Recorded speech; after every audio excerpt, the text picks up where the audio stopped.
of mine. Nigeria on my mind. Born in diversity, blessed beyond compare. Ooh, through these 100 years, our struggles and through all our fears, we're strong in our unity. Peace, our destiny. Here we are. standing tall. We're standing tall. Standing tall. We are one. We are 100 years Of unity. Nigeria. We will stand. We will stand. Oh, this land of mine. This land of mine. Nigeria. On my mind. On my mind. I pledge to you my loyalty, my love, my ability. Ooh, and as we celebrate ourselves. If you come in, you will see the flag of Nigeria flowing outside. It's not because it's the Nigerian embassy, but because the Institute of Directors is celebrating Nigeria. Go on with one Nigeria. Ladies and gentlemen, please a big round of applause for His Excellency General Yakubu Gowon.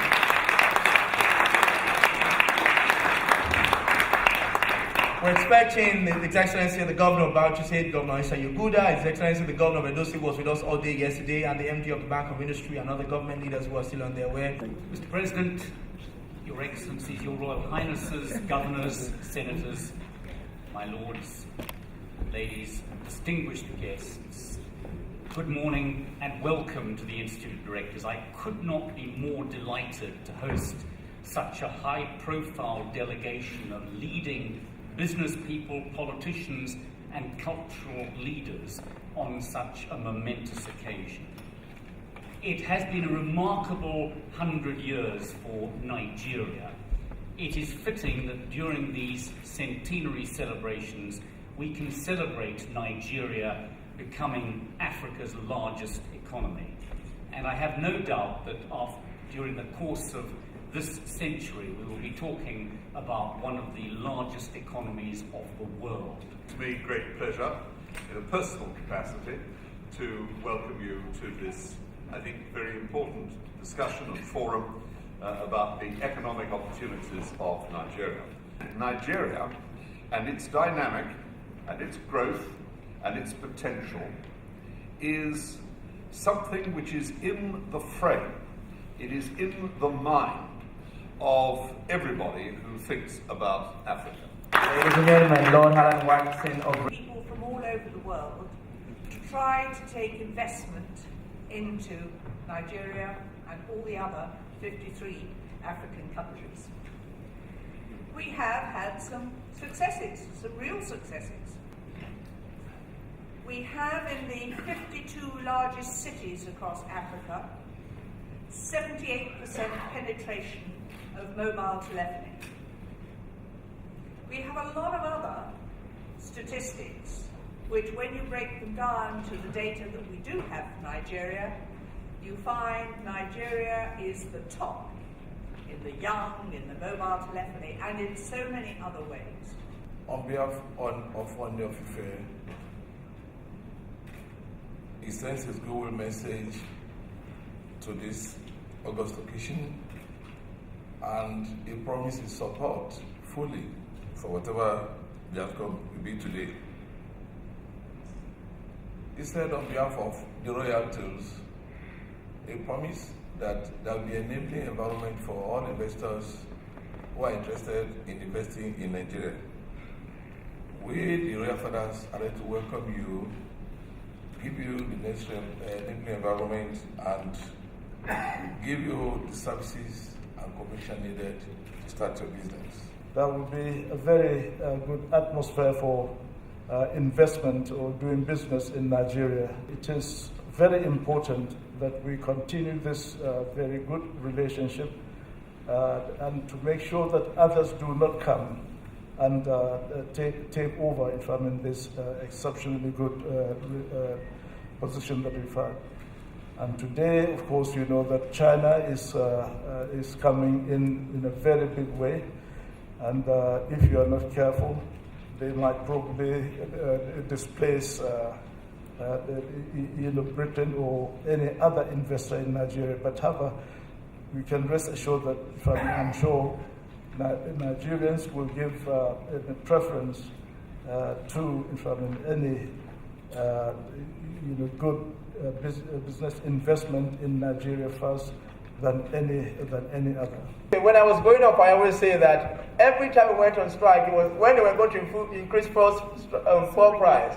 The only person that spoke on behalf of the ordinary people was His Excellency Governor Adams Oshiomole, then as the NLC president. Mr. Governor, we thank you for always speaking for the masses, either as a comrade and also as an executive governor. Thank you so much. Please give him a big round of applause. The amiable transformational governor, Dr. Emmanuel Uduaghan, CON. Please give him a big round of applause. Head of State of Nigeria, General Yakubu Gowon, came to visit Benin. And I was one of those who was moved to go and wait for him on the road. And I waved to him that day. And I remember him waving back to me. So I thank you, sir, for waving back.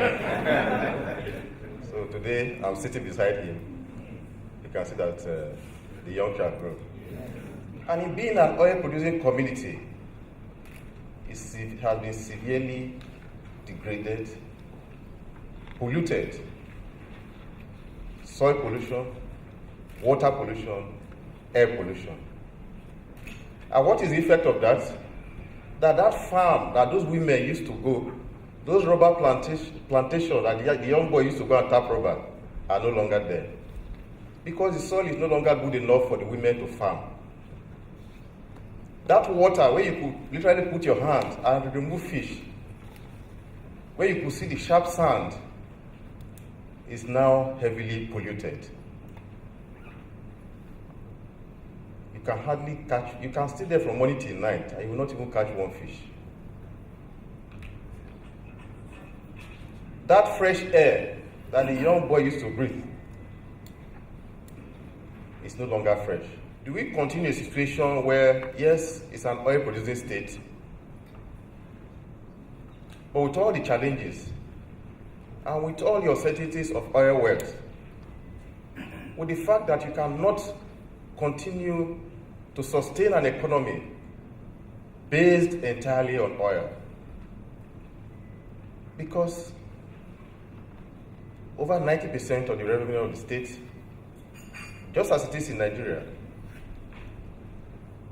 depends on oil. So we sat down and we said, no, we need to look at the future. We need to look at other areas of the economy beyond oil. And so we strategized. And our strategy is what we call Delta Beyond Oil. I think the story of Nigeria is clear. Big elephant, some challenges getting on his feet, but there is no question that when he does get on his feet, it must dominate the forest. And all the indicators are there. No perfect country, but huge opportunities. What would be your highlight of today's speech, especially with the governor of Delta State? Well, I think what he's done really is bring to the international community what we have been able to do in Delta State, especially in terms of improvements in infrastructure and, of course, the human capital to drive it. Because basically the message is Delta State is ready for investments. I was listening attentively to the governors. Being the Director General of the National Center for Women Development, I was very interested in what they had to say with regards to empowering women and education, particularly that of the girl child, which the governor of Bauchi State touched on. I was very interested in the small-scale industries that the governor of Delta State spoke about. I'd like to hear more details about exactly what they're doing, because that's a major area of challenge. There are funds available in Nigeria for businesses to grow, but very often the businesses that women handle are the small-scale industries, but they're crucial, they're important. They do provide empowerment, they provide employment, and these rural women don't quite understand issues like collateral, so we need to begin to think outside the box as to how to empower them. And by the way, women are very good at paying back loans. They're very focused on their businesses. These women run their household, they provide, they go out, they earn the money, they cook the food, they serve the food. They're in charge of the finances of the family. So they're crucial to economic development in Nigeria. There are a whole range of activities that investors can come and take advantage of and put their money, ranging from agriculture to oil and gas, solid minerals, banking and finance, all sorts of activities that you can imagine that are available anywhere in the world are available in Nigeria. So investors are invited to come and invest and help Nigeria to grow its own economy, because we really need the foreign capital to do precisely that. But I was at the Abbey where the Queen spoke yesterday, the Commonwealth event, and all the nations that's a part of the Commonwealth. I was very impressed with the call for unity. And I believe if we are able to achieve that kind of unity, we'd have a very much better world. Well, I'm a Nigerian, so I'm quite pleased about it that they're trying to promote our country here. The kind of investors that we're looking for are those that will actually bring innovation and technology to our country. We actually understand very clearly what we need. We need investors who come and understand what we're doing and why we're doing it. The challenges we have is not that they cannot actually be overcome by ourselves, but in some cases we haven't had the will to do it because some of the times entrenched attitudes make it difficult. But I know that this administration has hit on the nail of the most important bottleneck that we had for development, which was the power sector. Our country is a great country, and it's a very unique country in the world. We strongly believe that there is no country that God has so endowed like Nigeria. And I personally believe in that because I studied a little bit of geography of the world. In terms of location, even as God would have it, after Lord Yuguda has matched the southern and the northern protectors to form what is Nigeria today, we remain very central in the map of Africa and very central in the world.